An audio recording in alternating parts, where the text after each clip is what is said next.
Okay, today we will continue the search for a weird terminology that probably doesn't make sense to anybody if you tell that a normal person from the street that is not passionate about project management. It's a notion of stakeholder success or stakeholder satisfaction. Yeah, so a term that we kind of came across last week when we looked a little bit closer at success. And we want to continue this now with a little bit more informed view by defining as well stakeholders and looking at implicit mechanisms that are available for us. Yeah. Again, my suggested reading shouldn't come as a surprise. So you're still reading the same chapters if you like Harvey Mailer. Again, Harvey has kind of distributed the topics a little bit widely, but again, for an overview, quite safe in those chapters and in the book as a total. Again, I would stress here that Darren Dacher has, for example, written a more comprehensive piece. It's a quick read. It's just 6 pages. There's an abstract page, 2 pages of references, so it's quite good, and he has actually overviews. And again, particular with the stakeholders that we're covering today, we are looking at Winch, Morris, and Pinto's chapter in the Wiley Guide. Yeah, but again, I have as well papers alternatively for that. Okay, today I want to capture with you the strange term that I already mentioned, stakeholder satisfaction. Yeah, capturing who they are first of all, one's needs and processes of conceptualization. So this is as well tools and techniques, of course, that we can take away from here and apply. Yeah? So they are contextually grounded, so we have to evaluate them a little bit, but at least we can have a look what they look like. And then I want to introduce as well a process to innovation. Now be careful, this comes from the APM. I'm not sure that is actually the case. So they have singled out one stakeholder that is very important and often not very educated. Yeah? In a lot of projects that you may manage, just think about it. How many buildings or houses are you building for yourself? So would you consider, if you are the client, a very educated and aware client? So that is a big question. Now we have a look at that. So don't worry, I don't encourage you to guess too much around that. But after that, I want to actually jump a little bit more into the project success, and if we have time, we look as well at context and environment. If not, we actually dive next session quite substantially into that. We look at the strategic setting from projects, and when it comes to the definition, how the processes actually impact. But that is next week. So today, emphasis on the stakeholders and success and the learning from failure as well. Okay. Quick reminder, where are we? We still run along the longer project life cycle. When I say longer, so there's a project delivery life cycle, which we have captured a few times in different formats. But what we are still kind of working through and now are starting with is the conception and feasibility stage. And I will propose, so the innovation is really the front end, working with a clientele where you even can suggest bespoke projects that you are recognizing. So I raised it already. So there's an element of that. In another section, we have as well a look at project marketing, which is 50 minutes cover and a little bit an overlap of that. But today, conception, and we look a little bit at the feasibility and potentially even definition. Yeah. Okay, so stakeholder recognition, idea and expectation gathering, and of course the management of those. Yeah, it's not well, management has as well its own definition. So there's a potential implication of a direction. But as a start, we want to look really at the success and what to measure and what to judge. And this is really easiest done by reminding ourselves where we stopped last week. Yeah, so dependencies of the project success, we had already allocated that. It depends on the individual, the team, the company, stakeholders, expectations of quality. So this is as well benchmarks. There are 2 other elements, but actually I've broken that down in a second. And it's as well the context, so spatial dimensions, norms, chosen or put upon. Yeah, so actually how you're delivering it, how you're consulting is very important, depending on where you are. Yeah, yeah. Just actually to make that point, chosen or put upon. The joint venture that I'm working with at the moment, yeah, our university does research bespoke program. It's well for your company. Yeah? So if you run a big project office and you realize that your team kind of suffers a shortage and it's worthwhile to kind of explore that in a research project, then phone us up, we come. Now we worked with two partners. One is based in Singapore and one is based in Australia. And the Australian guys were kind of leading very actively, and we came up with a project framework. So that kind of was tailored to their needs. And we said, like, here's your project framework. What do you think? And they really bought into it. It was like, yeah, this is a framework. We can implement it. We can use it as a benchmark for existing projects. And we knew that that would go well. But then there was a suggestion from one of our senior staff against kind of criticism from us, because we have tried this before, to put it as well just forward to Singapore. And we put it forward to Singapore, and they were highly disencouraged. Yeah, so they didn't like that they just got a framework as a benchmarking system. So they wanted actually to work with us. Yeah, and if you don't understand the process or your audience, you may actually fail in the start setting. Yeah? In reality, I flew over and worked with them for 2 weeks to figure out what they really want. So we engaged with the right process afterwards. But it tastes already a little bit sour if you are then flying out there. Yeah. Okay. Here we had the multiple dimensions. Managing the team successful. What was that again?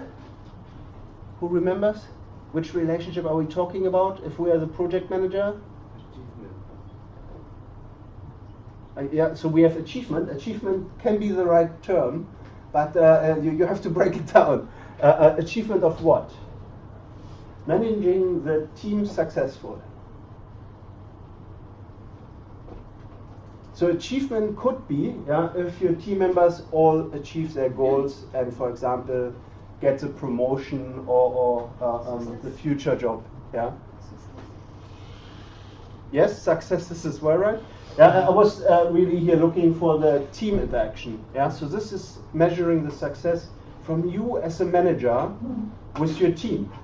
Yeah, or if you're a team member, how the relationship works. Now there are multiple ways. Yeah, there's a first of all kind of pull and push between manager and kind of team member. Yeah, and then there's of course the kind of overall timeline. Yeah, so respective expectations. How is this being managed? So it's multiple layers again, but again, so this was the team element. Then successful management of the project. What was that? Is that sort of stated deliverables, like time and budget? So. Yes, spot on. Yeah. So successful management of the project is after the project, last day, you turn up, look, budget, time, and deliverables there. Good luck. Yeah, and run quickly away. Yeah, I recommend that actually as a strategy if you're just evaluators on that. Yeah, so make sure all is signed off. Yeah, and then quickly on the plane. Yeah, no, it's not that drastic. But so this is successful management of a project, and then achieving greater benefits with the project, business, or supply chain. What was that? Examples or rephrasing this? Your trusted customer, I mean a customer who they want to work with you kind. Yeah, could be. Yeah, so customers using your product or service, yeah, after you have kind of implemented it or delivered it, and they're actually happy. Yeah, they come back in bigger numbers. Yeah, they bring more friends or more customers along. Yeah, so it's great. It's benefits. It may benefit the business, it may benefit the project organizations involved, it may benefit the kind of intended, yeah, the client. So it's multifaceted, but again, here we target already of business and supply chain. And then achieving long-term strategic advantage with the project. Well, what is this? Is that the same like benefits? What do you think? Maybe because we have the choice of our client and maybe for some new projects we can come back to our company and not to others. Yeah, could be. So this would be a long-term strategic advantage. You have created a relationship where you have a client that wants to work with you, and after working with you on one project, they realize this was pretty amazing. I don't want to lose that relationship. Yeah. So this could be one advantage. So again, there's a implicit project legacy. So if you read Darren Dacher's paper, you will see he kind of talks about project legacy. So what your project actually carries on for maybe future projects. And then he says there's a legacy in general. And this may be, again, business supply chain oriented, but it may be as well product and clientele oriented. Yeah. And then, so if you look at the Olympics, we have that as a wonderful case study, as an option for later in the seminar, you will see there are some stadiums of the Olympics that are actually used and have really promoted kind of sport in its remit that they were aiming for. And then you will see a lot of the other parts that have been developed with the Olympics have actually been a massive failure. Actually, the infrastructure falls already apart. Yeah? So actually contracting it to the local road company would have been probably a better strategy. Yeah. But again, so the long-term aim was there to kind of generate lasting infrastructure to support sports and the whole idea behind it. Yeah. Athletics. I'm not sure that I should go into that. So there's a Greek history to the athlete, yeah, and yeah, never mind. So, but again, this was the long-term intent, and then we have as well creating prosperity, visionary legacy with a project. I will as well claim in the future that has to do with sustainability. Yeah. So if you achieve that, this is of course particularly desirable. But what could that be? Creating prosperity or visionary legacy with a project. This is tough. By the way, we don't always succeed in all of those. Yeah, you noticed this probably already. Yeah, so many projects we probably just achieve some of those, or maybe none at all, quite frankly. Yeah, so this is as well possible. I think I've come across all answers. Yeah, there were some where I felt like I created legacy, but this is not happening a lot. Yeah, but what could that be? Legacy. Visionary legacy and creating prosperity. Found out a lot of know-hows and finding the right method to work in the future and these kind of things, I guess. Yeah, it could be. Yeah. So for example, you had a project that was very new and tough to evaluate, and you kind of provided the tools and methods to actually evaluating complicated projects like that are used in the future. Yeah. So famous companies for that are NASA, just because they're very good with the media work. I'm not sure that they're that good, but they have a big outreach. So a lot of the tools have actually translated into national professional bodies. Yeah, and you would certainly see an element like that. But I was even, what is a visionary legacy?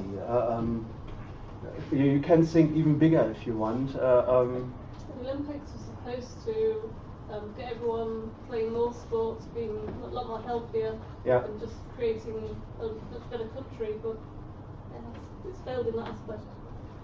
Yeah, okay, this is already an evaluation. Yeah? So there's a creating prosperity, a visionary legacy can be projects that just have an enormous impact. Yeah, so it can be something like the first iPhone, where different technologies are combined and is a benchmark for future products. Yeah, so this would be kind of product legacy if you want. Yeah, but again, we take here any element. Yeah, so it's quite a tough evaluation. But so visionary legacy would have been, for example, as well the Opera House in Sydney, because it has kind of arrived at that. At least Winch argues that. I'm not sure that he's quite right with that, but again, this is his claim. Yeah, and to be fair, he actually evaluates it against criteria. So of course, a quantified answer. Yeah. Okay, so those are already the different dimensions that we kind of covered last week. Quick reminder, of course. Now with this, we arrive at a complex and complicated setting which is kind of our job to look after. Yeah, so the management of a project involves managing the definition and delivery of the project for stakeholder success. The focus on the project is in its context, so how it's grounded. Now, who are the stakeholders? In the seminar, we already had a few really good definitions, and you will see, depending on the area that you're working in, or maybe even a company that you're working in, there are different definitions that they go by, and some require quite a lot of work, and others are quite sparse. Yeah? So often quoted in books is a chief executive perspective. We have to look after our customers, our shareholders, and our employees.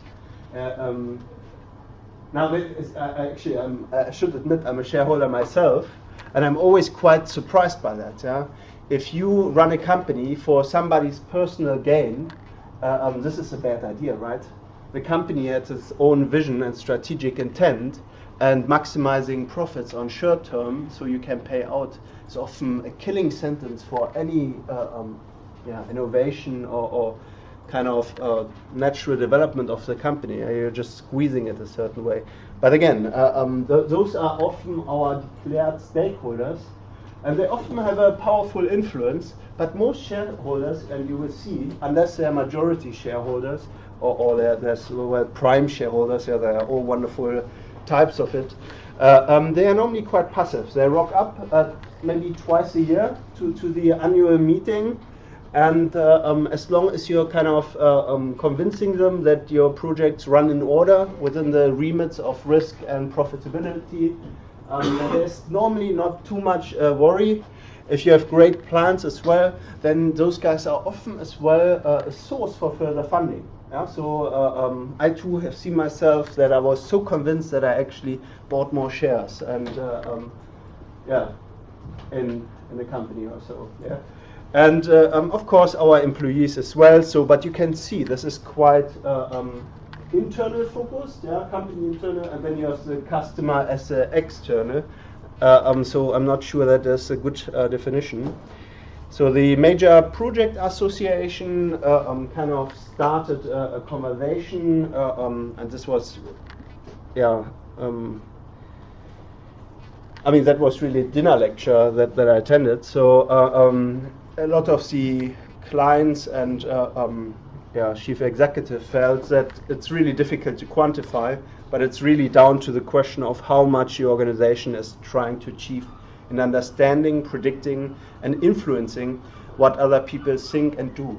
So they actually turned it around, and we became very aware that particularly the companies that sponsored this meeting were very conscious of their reputation. They wanted to be the companies that people like to work with, and that are seen to have a reasonable corporate social responsibility. That is already their webpage, but as well behave well in the market. And their project is certainly an interface with the public. They recognize that.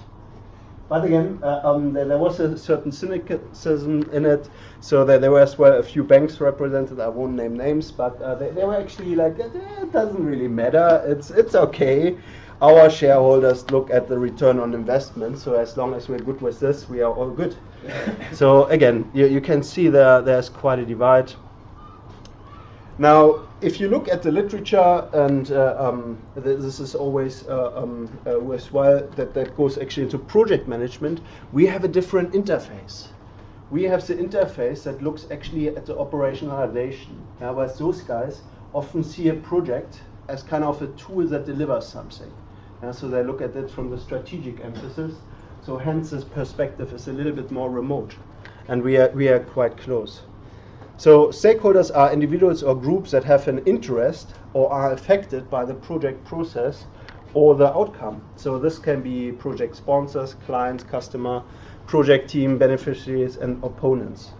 Notice opponents is as well a very important one.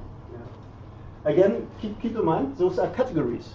So those are not actually people running around with the name project sponsor. So not all project sponsors have the title project sponsor. So it can just be the person that, for example, finances the project, and somebody that was really keen on running the project. Yeah? So there may be just a regional director, yeah? But still, in the role definition, you would find him as a project sponsor. Yeah? So it's a category where you have to make sense actually who those people are. Yeah? Now, this is a good start, and why should we know about it? Well, there are causes to project failures, and I will bring a few reports up. We as a discipline of project management, if there is such a thing, that is another question. But again, you see in government reports a lot that failure from big implementations in big authorities or public sector, or even large private projects that have public interest, get often evaluated on how well the project did. And there are often causes recognized with project failure.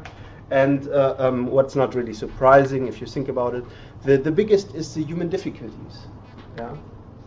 This means bad communication between relevant parties, or none. Yeah? So my favorite one is, we sent them an email, yeah, to their PR, and they didn't respond. So that is, of course, pretty kind of bad, because you don't even know if they've received it. So there has to be a follow-up to kind of create communication. If they say like, okay, we are aware now, we are not interested, then fair enough.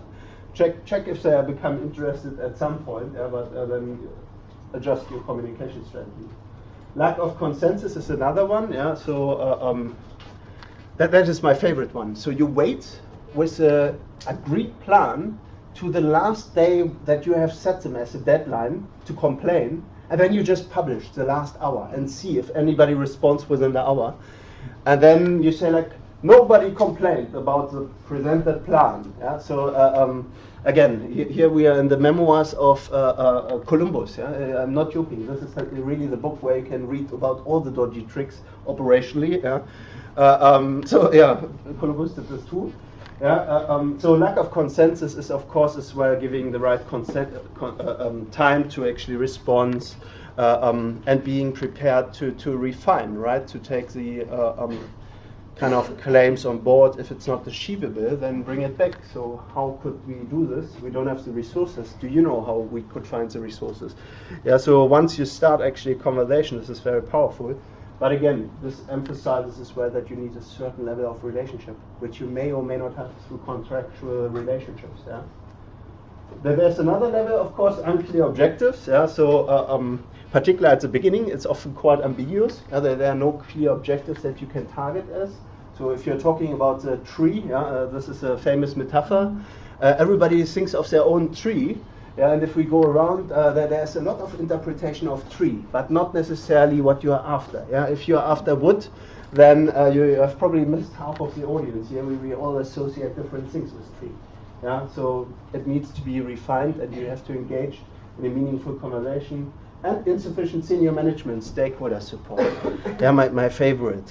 So you send your project team off. They negotiate, they spend weeks of kind of making ends meet, and the legal team flies in to kind of write the contract, and then senior management is like, you know what, I'm not sure we should do projects with them. This is always fantastic. Yeah, or the other side, this looks very risky. So the quote from last week, where they may backstab you if anything goes wrong or comes back to them. Yeah, that's very powerful. Okay.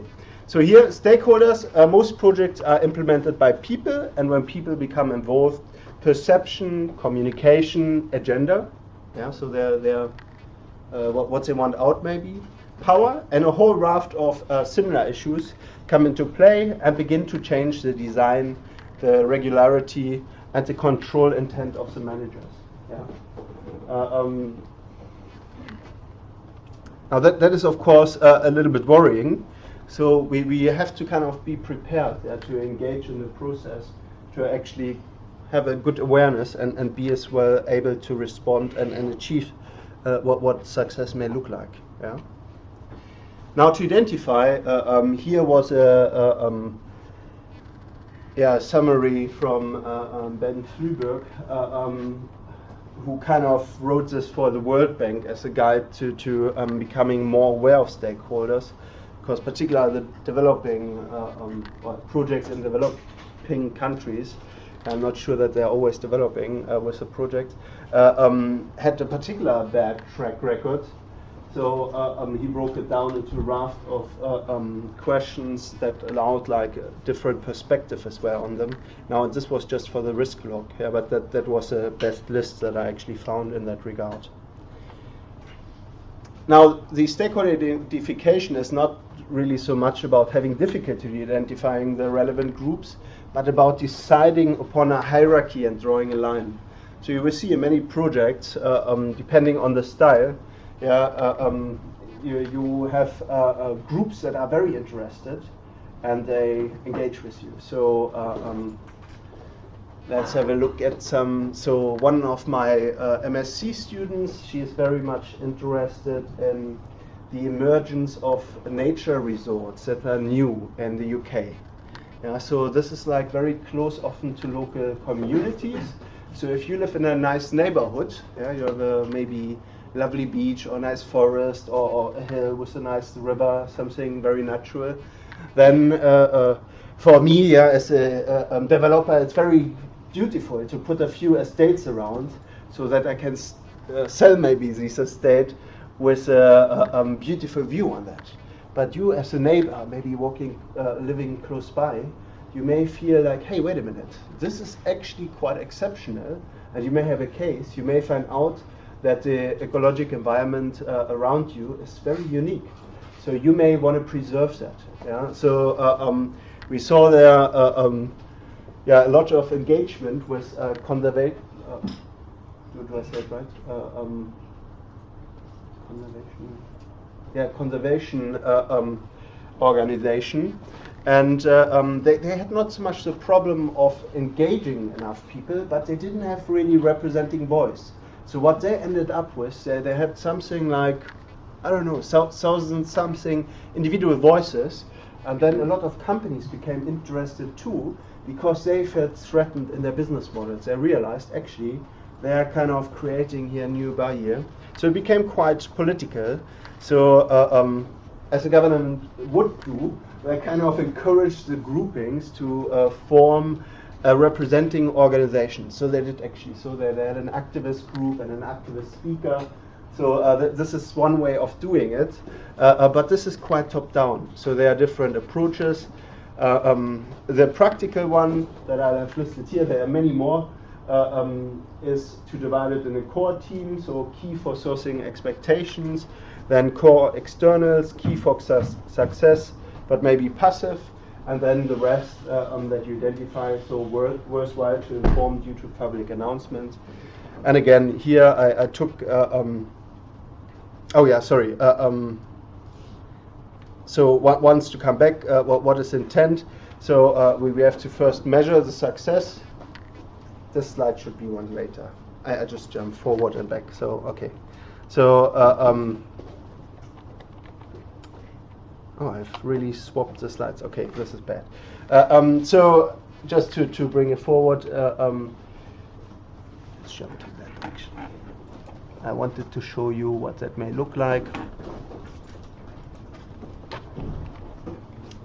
Now, when you come to that, there may be a core team. So again, I've done that here by categories. This is one model.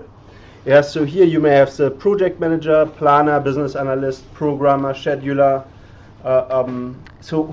Programmer, what category is that? By the way, I have like definitions for all those in the paper. Yeah, and if you want to, if the categories are not familiar to you, please make sure you have a look at it. But a programmer seems always to be a little bit confusing. Who could be the programmer? Is that somebody actually coding? Some people not. So yeah, if you have an IT project, this may be a person coding, yeah, a programmer in its initial sense. You will see in the paper the programmer is actually quite, I wouldn't have called it that way, but Harvey Mailer actually meant was that the program manager or the person running the program that may resource your project. So this is very ambiguous. So have a look at the paper to familiarize with this. So then you have the service or product, of course, that you're delivering, and then effective environment. And here we have again stakeholder, maybe operator, maintenance operator, if you're good. Yeah? And then we move further, containing organizations, and there may be multiple. So project sponsor may be part of that, project board, project executive, senior responsible owner. This is an interesting one. So there's often accountability deterred. Internal actors, multiple. Yeah. So there may be subject experts, usability experts. This depends really. This may just be one person. Yeah. If you write code for a friend, then it's just you and him. Yeah. So you get the idea. But again, those are potential roles that are divided. Usability expert, operations, maintenance again. Yeah. Support, implementer, marketing. Training staff potentially, yeah, lawyers, technology experts, future idea specialists, sales staff, system designer, standard bearer maybe even, yeah, and then functional beneficiary sits as well there as a happy smiley, of course, and then you have the outside world, and you may have more negative stakeholders. Sometimes you have them as well internally. External actors, audit, quality maybe, security, focus groups. And then you may have as well political and financial beneficiary, and last but not least, the regulators, government, professional association, cultural interest groups, competitors, special interest groups, public opinion collaborators. Now, whilst they may all be kind of looking into your project, those are as well resources at your hand, right, where you can ground your project and you can use it as a powerful medium to actually arrive to a very difficult to challenge project. Yeah. And add one more, customer and end user. Yeah. Now there are other ways as well of dividing it. So this was kind of the core idea that I was alluding to further. There were alternative stakeholder identification systems with internal stakeholders, external stakeholders. So this is typically done by large construction projects. So this is Olympics most likely, you would see something like that. Actually, this is as well very accurate at the moment for the cross-rail link, yeah, that is being built in London and surrounding environment. So this is more or less the tools that you could use to access and assess as well their stakeholders. Now maybe another big one is, particularly if you have mega projects, they look at it in terms of supply chain. So they look upstream stakeholders, and here they often look for where the money comes from. Yeah, so this is maybe just stakeholders that pay for parts of the project, and then you go downstream, which may be supply chain and related stakeholders. Yeah. Okay. Before we dive into, no, actually I could quickly go. So there's a word of warning. Those are normative guides to stakeholders. So whilst the questions are actually quite powerful, I mean, all the models have their benefit. Yeah? So here you certainly recognize it in a prioritized fashion and manner. There's as well kind of what Harvey Mailer and Turner kind of suggest. So it comes really from Rodney Turner in 2007. He realized that there's increasing complexity with the stakeholder management, and we don't really call it stakeholder management anymore because it had a very bad taste. It was felt that stakeholders are being managed. Now, this is not so much what we're trying to do. We try to engage and involve stakeholders. So at the moment we call it stakeholder theory, which is quite interesting. Right? But again, here you have the interaction between project manager and stakeholders. And this is again over a timeline. You have to kind of stay on top of that. So this is often aligned to review phases over the project life cycle. So when you come to the delivery, that you monitor at different stages of the project. Yeah. For example, when you lay the foundations, normally nobody complains. Yeah, with buildings, it's really once you have the ceiling height that the neighbors are not, that they don't have a view anymore. Yeah, so there are different ways of doing this. In Switzerland, we stick kind of posts up in the right height, yeah? And then you have a lot of neighbors complaining quickly. But again, yeah, it's early enough to kind of look into it and not spend too much money by changing something. Yeah? But again, normative guide, so here it is. you have kind of different categories. So you arrive at the monitor category for individuals that have low power and low interest. So there's already an implication that you can as well evaluate how powerful they are. Those guys have the lowest priority in terms of responding to them. But again, don't undermine that under potential influence of resources for you and limited communication. So again, here the suggestion was, you can be quite prescriptive and listen, but you don't have to negotiate contract details maybe with them. Yeah? Then there's the other element, which is in the monitor was kind of low interest and low power, and then we are in the informing. So here you have low power and high interest. Here it's quite useful to moderate priority group, keep interested and empower when useful. So again, this is very pragmatic, yeah? And again, the normative guide, so treat it with care. And then last but not least, we come to the higher one. So powerfuler or more powerful stakeholders. Here you have the satisfy categorization for high power and low interest. So moderate priority group, keep sufficiently involved. So it's kind of a faux pas if you miss to keep them in the loop, because they, due to changing circumstances, they may become an influencing element later in the project. If they know nothing about it, then it's always quite difficult to get them actually involved. You know? So I've seen that repeatedly, that you had actually high power stakeholders that were just regularly informed. When it then came to them, they said like, oh yeah, I heard of the project and it seemed to run, I hadn't had any complaints. And they suddenly became a very powerful ally. Yeah? So informing can be a very powerful tool as well. And cooperate, now this is really where you have high power and high interest group, so highest priority group, and those guys you may want to keep actively engaged and maybe even make part of the project team, yeah, or the core stakeholder team, yeah, because they can create a lot of benefits. More recently, this was actually a research piece that came from the time tunnel refurbishment. So this was here on our time.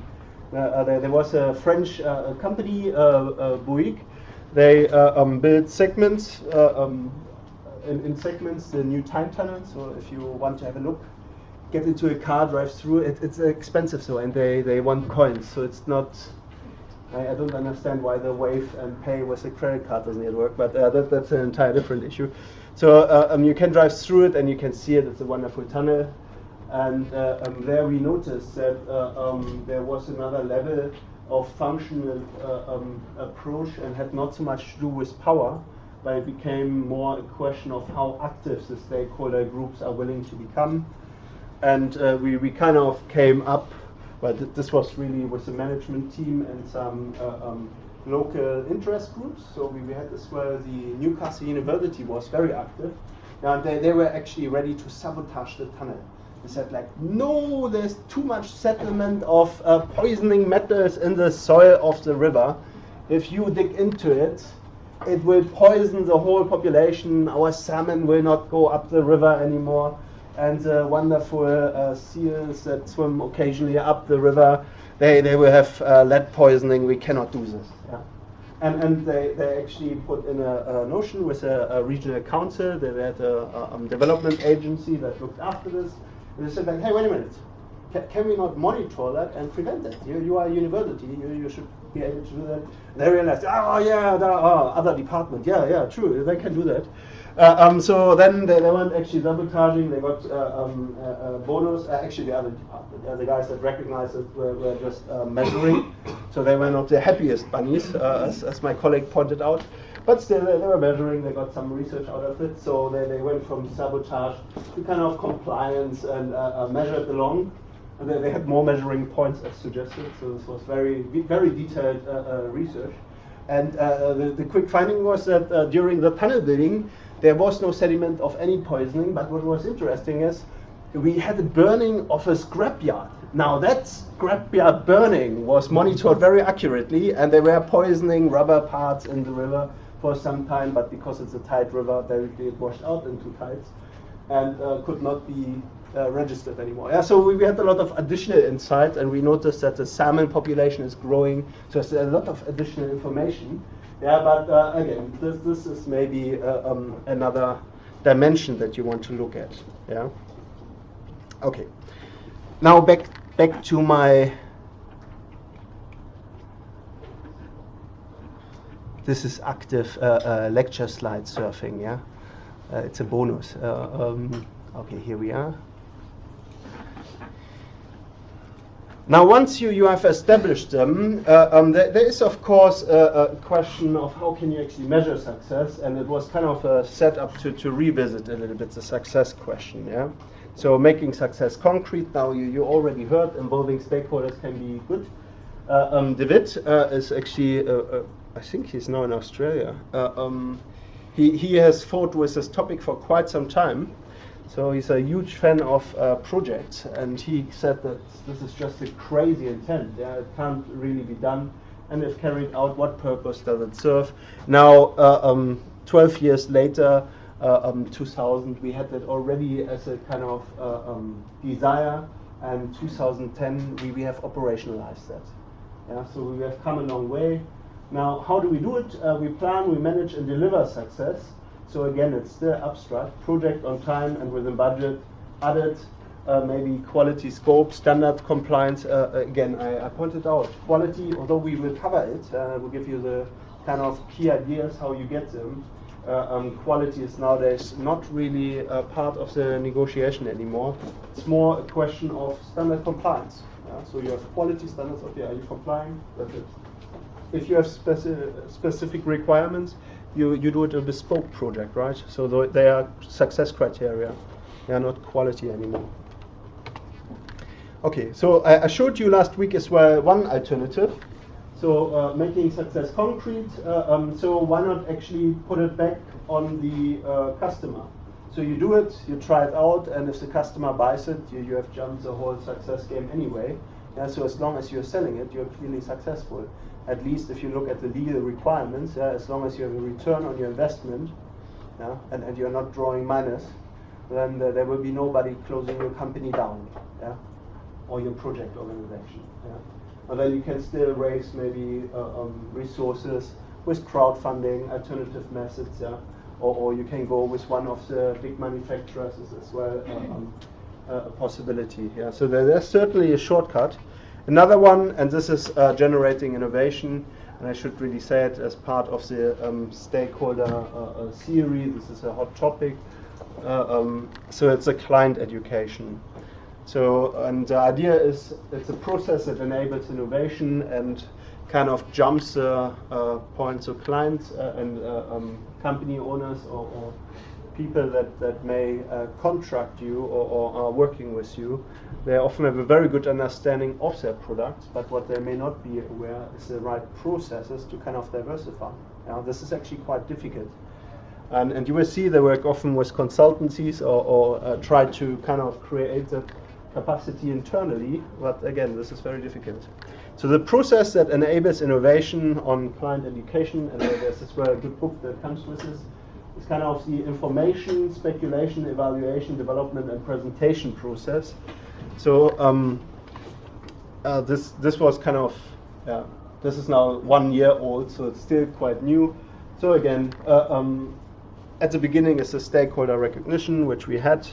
Then you have the information phase, and in the information phase, you really look at the needs, wants, and that is more or less it. If you can, you look at constraints or potential issues in between those. Yeah. Now, with these constraints, what are the limits? What are the time implications? And with this, you come to kind of the speculation phase.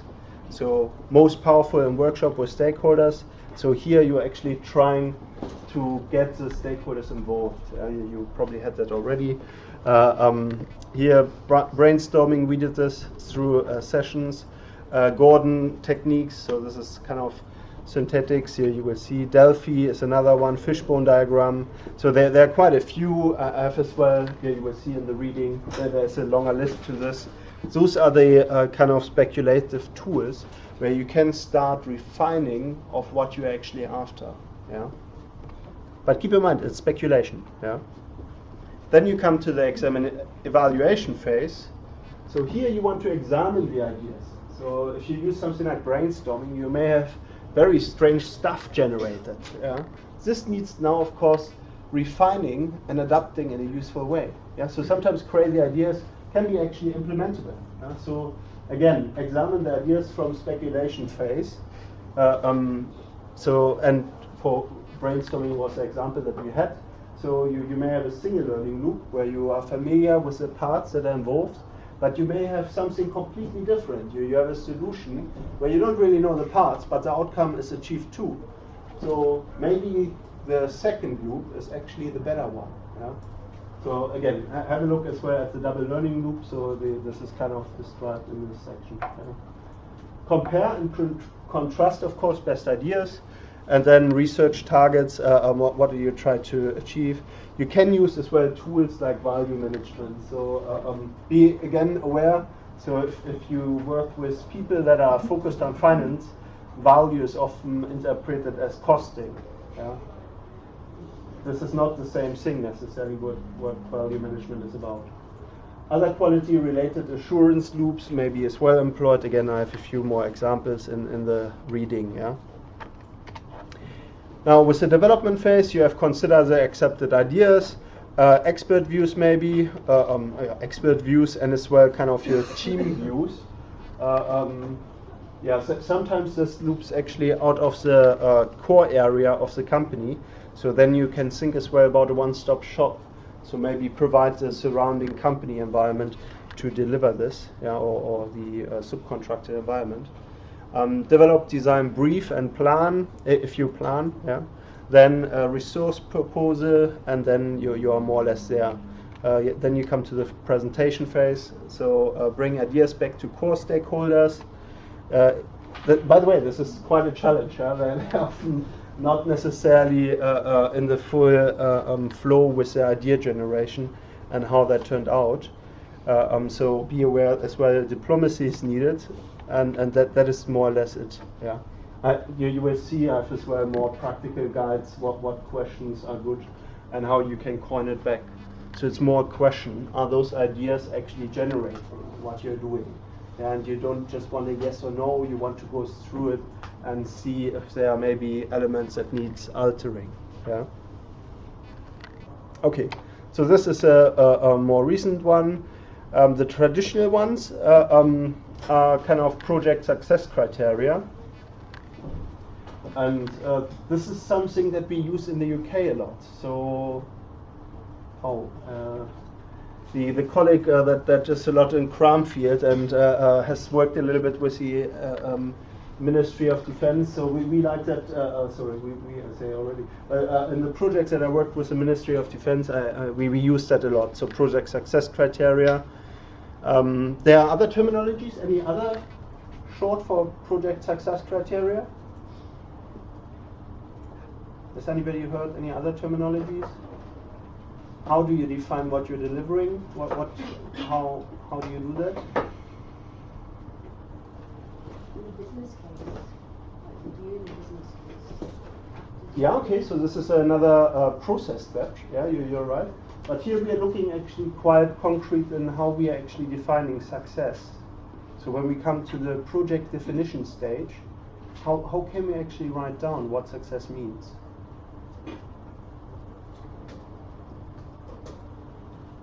So other ones are as well success criteria in general, key result areas, critical success factors. And this is when you are more determined. Normally factors are the actual elements that you're measuring. Yeah, so this can be accuracies, which normally was associated with quality. Particular, if you like submarines, go to Palau. They have a beautiful factory there, where you occasionally see a submarine drifting out after being assembled. So there you have actually critical success factors. They look very accurate with refined targets, how close the different parts are aligned. Yeah. So that could be one. Yeah. Where you actually break it down. Now, project success criteria is what I will use for now. So be aware there are multiple. So the key element for project success criteria, and actually all of the above, is that they are smart and smarter, which stands for, well, I should actually, the A is worth explainable. So the A is actually now as well in the literature. So it's not anymore accounted to Swedish project management student from the past, but yeah, it's now I think Söderlund, or actually my colleague Alex Hope has probably written it in the PM World Journal. So he kind of stole the idea. So I'm not sure that was proper reference. But smarter was really the idea that each of those success criteria has to be specific, measurable, achievable, relevant, time limited, and of course, if you work in an empowered team or you want to have a decent underlying governance, you should consider agreed as well. Yeah. So it doesn't really help if you have these success criteria, and some people already cry out loud and say like, no, this is not achievable, we are in a trap. Yeah. Okay. So, but that is the idea. Now there are multiple more. Yeah. So actually, yeah. So before we come to that, so project criteria are measured and monitored directly, or measured through so-called key performance indicators. So you can group them as well, respectively. And key KPIs, actually I can particularly across it in a lot of big organizations. So universities like KPIs or values, they actually often call it our values. Yeah? KPIs is very common in oil and gas and multinational corporations. You often see that, our values. So those are often the agreed values, but notice here again the agreed. So this means you have to talk and first of all agree. Yeah, by which performances of activities can be periodically and continuously measured. Yeah, and this may be as well performances of your team. Yeah, so for example, here at Northumbria, we have an index. Yeah, we have behaviors we are expected to illustrate, and some are quite challenging. Yeah, and you may find that some are impossible for some of the people. Yeah, but still, it's a benchmark, and people aspire to live up to them. But here it's of course agreed values which may be used actually for this. Yeah. KPIs should be formulated to measure deliverable, such as a completion of a new product design, and serves the project manager as a tool to keep a continuous evaluation monitoring process. This is not so much only to kind of benchmark your performance of the team, but it's as well kind of milestones of achievement. So this is very important that you kind of recognize it as well. Celebrate your team if you are hitting those milestones. Then it's a motivation engine. If you are just saying like, okay, you just achieved. We should have set the targets higher for you. Then you're basically creating a horrendous environment. Then it's a kind of control element. So if you use them wisely, motivation tools. Yeah. So if you're saying like, okay, we have achieved one quarter, we are on time, well done. Again, free pizza for everybody. Yeah. Pizza is a very wonderful thing. Yeah, it's a sharing element and everything. Yeah, so it's deeply underrated. Should be as well paper on this project management. Yeah. Okay. So other tools. So KPIs are values by which we perform. So we had that already. Additional tools may be benchmarking. Again, benchmarking. Be sensitive to the context. Is it achievable? So benchmarks work well if they're encouraging and are achievable. If they are not achievable, soul destroying. Yeah. Not sure that was written like that in the paper, but you will see that motivation actually decreases and people don't even try. Yeah? So then it's very difficult. Maybe specifications can be another one. If you have kind of work task, you're working with companies that are kind of just assembling, and you design it. So we do that a lot in different production driven industries. Then you may have as well specifications that you're measuring along the time. Make sure that you as well imply when those are actually being measured and where. Now there's as well a wonderful tech talk. So there's as well underlying you can create this as well as game layers as an underlying motivation setting. be careful with this. So game layer is very powerful. We use it a lot at the moment, but yeah, many people don't see it as such. Yeah, quick question: what is a game layer? Does anybody know yet? Okay, worth investigating. So initial tech taught from Seth Treebush, again in the reading list as well, but you have it already on the ELP. Game layer was the idea of looking at underlying motivation. Yeah? So it's we have that in all the kind of social media, internet already, because it's easy to implement. So for example, in Facebook, you get rewarded from your social circle with a like, or now it's an angry face, or a woohoo. No, wow, oh wow, okay, woohoo was close, but anyway. So you have different kind of reward mechanisms. Yeah? So this is actually a game layer. Other game layers are credit cards. That's a typical one. So I learned that I was not really in the game. I was very proud when I flew over to in Saudi Arabia. I looked with my with the team that I worked with at game layers and motivation, and I wanted to say like, yeah, I'm very good in the UK. I have a credit card, and I started on silver or amber. Now it's amber. In the past it was silver. It sounded better. But anyway, then I got like upgraded, and I got gold. And then there was another one that was platinum, and I felt like a star. And I got told, no, there are more layers. There are more layers. You missed the game here, Robert. Yeah. So there's black, and there are more. Then there's no name, and it gets very complicated. Then you can buy directly a country with it. Yeah. So it's quite serious. But I have not reached these levels. But you know, those are game layers. It's underlining. It's motivating you to have a higher credit limit. Yeah.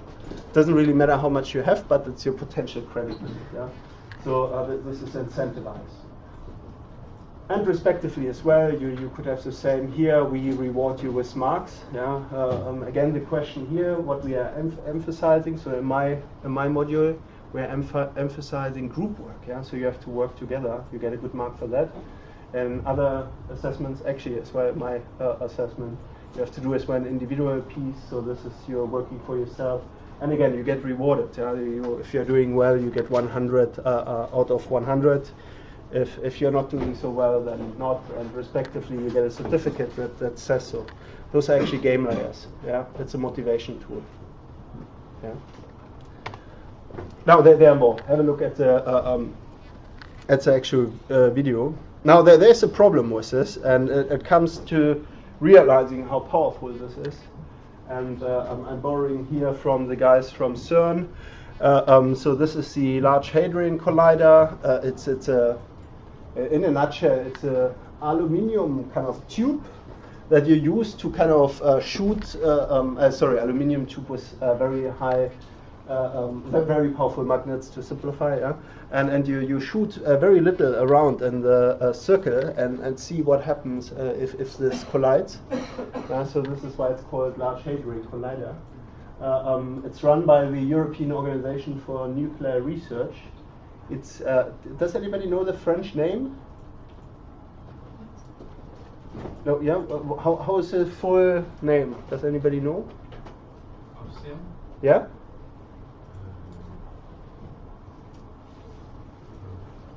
No. Okay. So CERN basically stands for the full French name. Yeah. As you see, the acronym doesn't really respond to the. Yeah. Okay. Too much detail. Yeah, but anyway, they set out to build a facility to discover the Higgs boson. It's physics. You don't have to understand that too much, but it's a huge human endeavor actually, and hence we put a lot of resources in, cost a lot of money, and many countries collaborated to build it. Yeah. So and we wanted to do so with high energy physics. Now. Temporary side effects could be higher mass objects, and when somebody read up in their old school book, yeah, so there must have been one guy from the media that was like, okay, I write it down, higher mass object, so went back to the school book, then higher mass objects come straight next to supernova and black hole. Now this is quite terrifying if somebody tells you they will do this on our planet, yeah? If you haven't read up the papers that came afterwards. Yeah? So that led actually to the news. A black hole may destroy the world when they started off, and whilst this was treated with wonder and surprise by the scientists and the actual guys that did it. So that created actually a huge controversy. So initially that was just a media post that came from kind of a local tabular paper, which was not highly regarded by, I suppose, scientific community or the funding agencies or governments as a kind of regulatory body. But when it came actually to the core team and core externals in the state of championing, the senior press officer, those are basically the faux pas that happened. The senior press officer pointed out that test runs had been successful and the world hasn't been destroyed yet. So this is of course kind of funny internally to them, because they know it's very unlikely. But for the newsreader that has read the previous article that the world may be eaten by a black hole, this is not so funny. So, and then leading scientists pointed out it's quite hard to destroy the Earth. Again, not a good thing to hear when you're living in the neighborhood around Geneva or somewhere Freiburg. You're thinking like, oh wait a minute, the world is quite big. I'm living locally here. And then of course the rest of the world as well. The Hadron Collider may destroy the world. Rhetoric in the news afterwards, after they had made those comments. And there were even more polarizing terms. And you had as well a lot of other representing organizations getting involved that you probably didn't want to have involved at that point. By the way, I'm not just mentioning the Large Hadron Collider for that reason. They have as well a wonderful web page with the documentation of all their projects and programs. So if you want to see, again, the government, well, they run basically like a government framework, but the documents are all there. The technical details are largely mind-blowing, but again, if you want to see project management plans and what methods they are using as well for problem solving, it's wonderful database to use. Okay, I run already over my 6 minutes over. Let's have a break now before we actually dive into further operationalization. Shall we say 10 minutes? Okay, 10 minutes back. Thank you.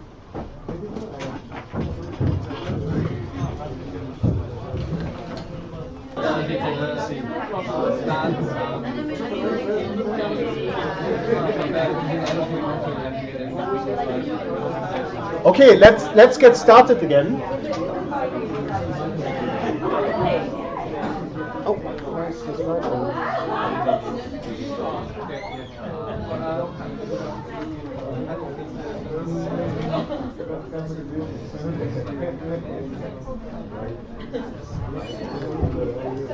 Okay, let's have a look at who are you and what do you want. That is an important question, right?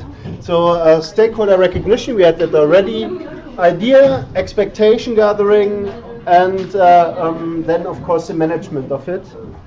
So we had that already a few times, but I want to stress it again. We are after stakeholder success. So this is obviously an abstract concept because we don't normally walk around and think that way. So what does it look like? Well, first of all, we have to recognize that the kind of verbal expressions that we get from the stakeholders may be in a format that we need to translate. So there's an issue of interpretation, first of all recognizing, and then interpretation, and then translation into a usable and constructive format. Now those are phrases that half comes I think from Harvey Mailer, half comes from past projects that I've worked on. Don't ask me which is which. This is quite some time ago actually with some of them. So so the first one. So those are all statements that give us actually kind of strategic intent. And I play now the game, of course. What is their intent? What are they actually stressing to us as a stakeholder? So here are a few people that stress basically what our projects are driven on. So marketing manager from an automotive firm. The product needs to be developed in the shortest time possible. We need it yesterday. So what would be the emphasis here, except using highly ambiguous terminology? I need it yesterday, what? Yeah, okay. No, but what does that stress? It's very simple. I just want... Time. Yeah. it's a time emphasis, right? So there's a huge stress on time, and probably the marketing manager has some deadline to promote. Wonderful example was, my favorite one is terminal number 5 from Heathrow. And there was one point where, what was the marketing exercise? Does anybody know who opened Terminal 5? Anybody? Who would open it in the UK to make it the authentic experience? Boris Johnson. Boris Johnson. Okay. No. It was opened quite some time ago. So that was before Boris Johnson became the star he is now. Not sure on which. Okay, no, I shouldn't go too much into this. But so, who would open it? Queen? Yes, spot on. Yeah, the Queen came. So there was a wonderful scenario where they recognized they will not make the deadline. So they just put quickly all the how do you say that nicely? The chandeliers and kind of cladding up, and completed it quickly. Then the Queen opened it, and then over the night they unfolded all again and completed basically the terminal, so they could make it operatable. So time pressure, can be something that if you understand it well, may not mean that you're failing. Yeah, so understand as well where the time pressure actually lies. Yeah? I want a good working solution to the problem, not promises that it will work one day. Main client IT implementation project. This is as well true for most engineering projects. When you come to research and development, can we do this? Yeah, no problem. Yeah, so So what do you think where the stress lies here? What is the problem?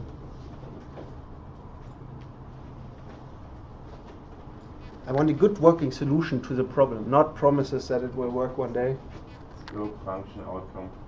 Yeah. So it's a delivery promise. Yeah. So there's as well time implication and actual performance. Yeah. Okay. One more from one part, and then we go for the other one. So I want to work in a stimulating environment with good people and a manager who works what they want. What? No. Now I lost the plot. So I want to work in a stimulating environment with good people and a manager who knows what they want and sticks to it, not changing things all the time. Oh, this was a team member, in a new product development project. What is the emphasis here on? Stability. Yeah, stability. Yeah. What else? So stability is actually right, but stability of what? The teams. Yeah, choices. Yeah, the team's kind of flexibility. So I would have been happy here with anything like a design freeze or actual drawing a gate up where you kind of say, okay, now we have to come to a solution to actually be able to deliver something. So if you are basically running a project and you have consistent changes, this can be very fatiguing for the project team, of course. Yeah. Okay. Oh, so this is Mailer's ones. So another one is we want this project to stay out of the news and out of the public eye until it's finished. The last thing we need here is bad publicity about the project. Main client, large defense project. But what is the stress here on? Challenge with other producers, like in automotive area. If Audi want to develop some brand new thing, they don't want to let BMW know what they do. Just Okay, to be so the first. yeah, but just what challenging between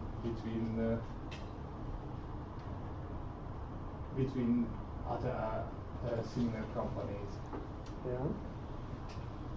Yeah, so there is a fear of competitors or media may taking that into a realm where everybody can make bad press of it.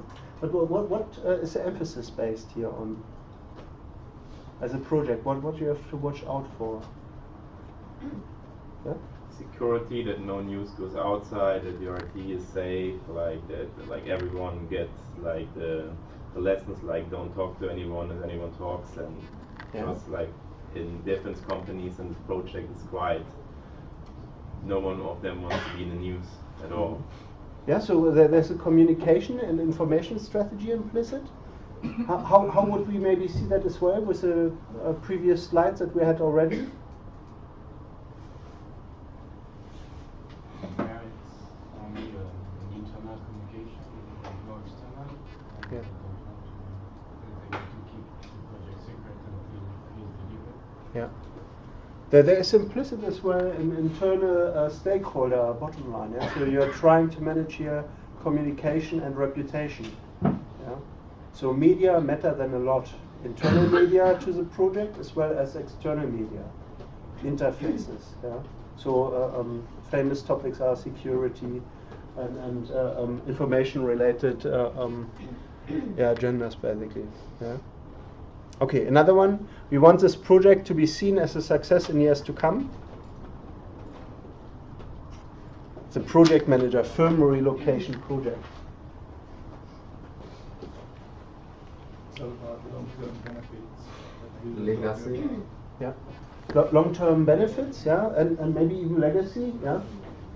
So we are aiming here with a project as well at a particular delivery mode, yeah.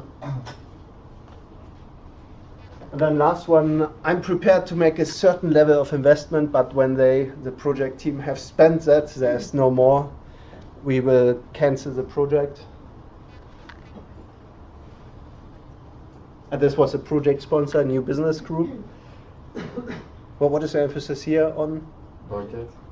Yeah, budget. Yeah, spot on. Yeah, finance. Okay, so this is potentially what we have to filter through. I mean, those were really just examples, and we will go in the seminars through scenarios to kind of familiarize a little bit how we can do this as well. Yeah? Now, again, we had that already. The stakeholder identification is not so much difficult. It's more about how we can actually make it a manageable approach. Now, who are the stakeholders? We had that already. This was a bad idea to go for the slide, actually. So we arrived at a kind of structural approach to this. But what do stakeholders actually bring to the table? And again, here I recommend on a strategic level, Machiavelli has kind of written out in the print the negative strategic side, and again Columbo's memoirs, the operationalization. If you look at operations or project delivery. Yeah. So first dimension is kind of overt power. I think I have as well broken it down. So this means what is overt power? What could that be? Overt power. So A to B. Has anybody come across that? So those are the games that stakeholders play with us, or that we play with them, if you want. Yeah. So overt power is really about different options. Yeah. So it's a little bit overlapping with agenda setting power. But what you try to do here is you don't try to propose. You kind of take the options that are available to you. So if you have multiple stakeholders, you recognize the options, you make them available. You may set criteria. That is already like filtering against criteria. Yeah, but this is one very clear one. Yeah.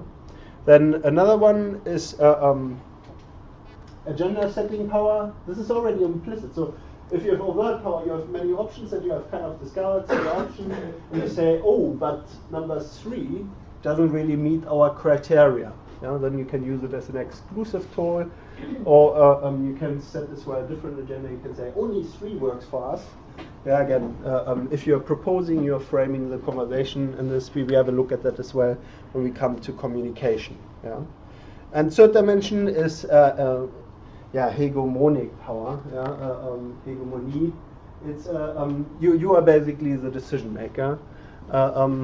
Now, this is basically, you can just say, I want solution 2. All these have different implications in terms of how stakeholders actually interact with it. Winch has written in a lot of detail about that. Power is always there in a relationship. Yeah? So just be aware of that. Power is not the negative thing. It can be as well positively enforced. Yeah? So this is just the game that we are in. And with each individual that you're engaging with, there's a power relationship. Yeah?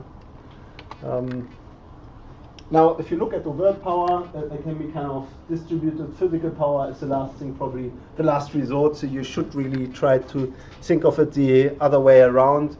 So physical power could be you remove somebody, yeah? But again, I'm just telling you now, this is not a good strategy. Sometimes we have a structural feature, so in construction sites, for health and safety, we build a fence around it, yeah? So it's a physical obstacle. So it goes a little bit in that direction. The positioning power is you may have created in a supply chain the position where you are the only one that hits all the criteria. Yeah, so you have done that through the work with your client. So that could be one example. Again, be aware that there's a lot more to it. Then you have as well resource power. So you if you have played poker or anything like that, if you have most of the money and you play every time the maximum amount for all the other players, then you can basically outplay them quite easily. So resource power is another one. Yeah, you may have capacities that you have at your expense. Expert power is another one. Yeah, so you can actually create criteria where you want to evaluate decisions based on expert insight. And last but not least, it's personal power. So this is maybe your ability to convince your relationship that you have created with the other person to negotiate. Again, I will leave it for now here. We will revisit this in a lot more detail, actually in a few kind of scenarios. But be aware, this is a huge thing in stakeholder management and stakeholder theory. Now, we did as well, I should really give the background. So 2 years ago, we had a PhD student that completed her PhD in decision making with stakeholder management, and she looked in particular at criteria that enabled positive engagement from the project team, not just the project manager, with the stakeholders. And they came up with a 10 commandment for the a dinner lecture from the major project association. So it was kind of a workshop that we run with multiple companies. You can have a look at them. There's a list of the 50 multinationals that you would kind of expect. So they kind of sent their people, and we came up with that. So continuously review what success is. So we know this already. Have a detailed proactive plan for this aspect. So this means you want to actively as well investigate it. Profile and quantify your stakeholders in depth.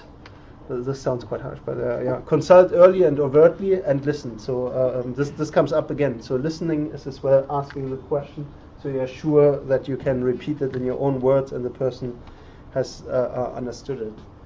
Expect some frustration. It takes time. So some of your teams may experience that at the moment with a seminar with our assessment. Exploit your network and any allies, of course. What you say is not the same as what they hear. I think David Greenspan did the most wonderful thing.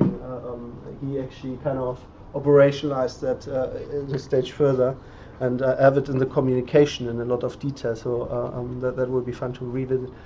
Then communicate. Yeah? And this means make sure that the other person has understood it. And then when you are listening, ask the question so that you're understanding, and then kind of start formulating where you see a consensus and go through that process again. And don't try to please everybody at all the time, so particularly if that is compromising actually what the project may stand for. Yeah, so again, this is a moral judgment, and should lie as well with the person that kind of is after the delivery or respective premises.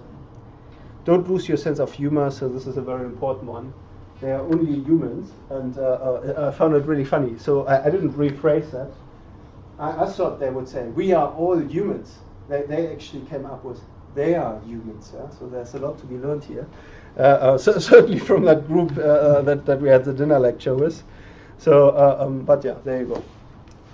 Now here is as well the joke for it, and this is actually a quote that really came from I think,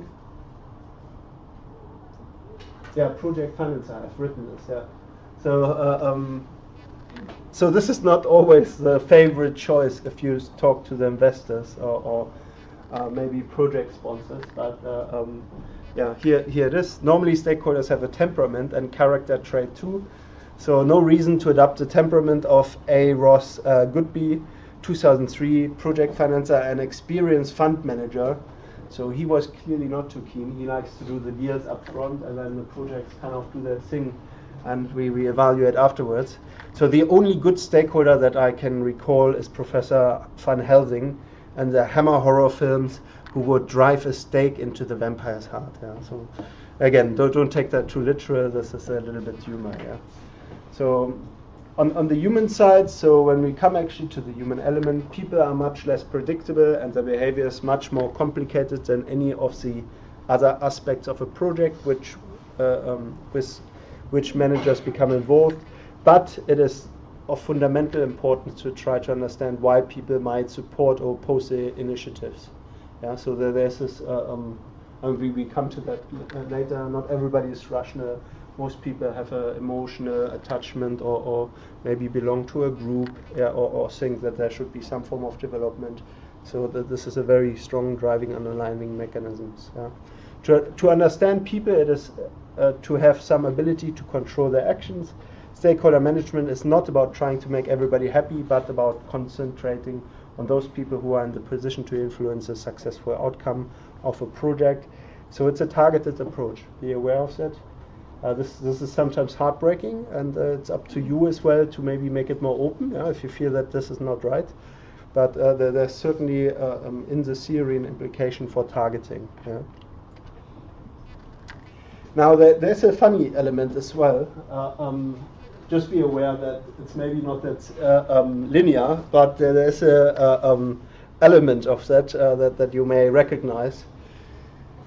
So the human element, so when you come to re-establishing stakeholder confidence, or when you come actually to conflict with stakeholders, you may recognize a cycle. Now there's a practical joke, you will find it as well between individuals. If you have a deep, meaningful relationship and you run into a clash, you may experience the same. It's the following. At the beginning, you may be challenged with something that you're not happy with. That brings you into a crisis. So you may arrive at immobilization, or you're not doing anything, or that may be followed very quickly by the emotional response of denial. No, this didn't happen. How could that be? And if you are still confronted with this, there's anger. And notice here they have as well kind of mapped it out against passive versus active role.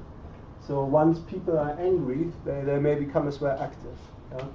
If you're lucky, they are communication proactive, so they may write you a letter. This is brilliant. You know what's going on. If you're not so lucky, I showed you the activity list. You may arrive at very different agency. Yeah. Often you come to bargaining. Some people don't engage in that. They just passively accept. But that can be dangerous as well because they can actually kind of come back to immobilization. But when they come to bargaining, they may realize that there's something in for them, so make the most. If they're bargaining, try to incentivize them to work with you if you can. If this goes wrong, they may actually end up in a depression. So again, immobility, so no very passive. And then they may start testing, so here you want to have a positive experience. And if you're lucky, they accept it to some degree. And this is certainly an emotional cycle that I wouldn't subscribe as an empirical piece, but as a project manager, you may face those emotions from your stakeholders. Yeah, so a word of warning as well. It's but a good indicator if you want. Yeah. So if you have to re-establish stakeholder confidence, if something has gone wrong, there is so causes, maybe costs are increasing or time scales are stretching. A new strategy then has to be devised around which coalition must be built. Removing immediate obstacles to progress is a priority, so sense of urgency should be maintained together with a drive for short wins. And it is better to drip feed success than keep people waiting for a major breakthrough. Again, this was kind of the recognition of communication is essential to recognize as well the kind of parts that you have achieved. Otherwise, it can be a very draining process. And of course, trust is built and maintained by delivering on commitments. So particularly if people have high expectations, so there are different expectation levels, but here it's really important to kind of hit the delivery on the higher targets or the bigger packages that are expected. Be consistent in following this strategy, talk the same language as the stakeholders, but emphasize the positive and avoid stakeholder fatigue from over-consulting. And I think that a strategy is a working tool to keep communication with the stakeholders alive, so that view should not be lost in tactics. So it's as well important if you're using a project plan or you have any communication format, make it functional. Yeah, if you notice something is not working, they're not communicating on this, you are the project manager. Change the communication strategy. Don't torture them into learning something that they may not want to learn. Yeah, so again, this is kind of expected from you, but it's easier said than done. Yeah. Okay, let's have a quick summary. So stakeholder management requires strategies and plans. Not surprising, yeah.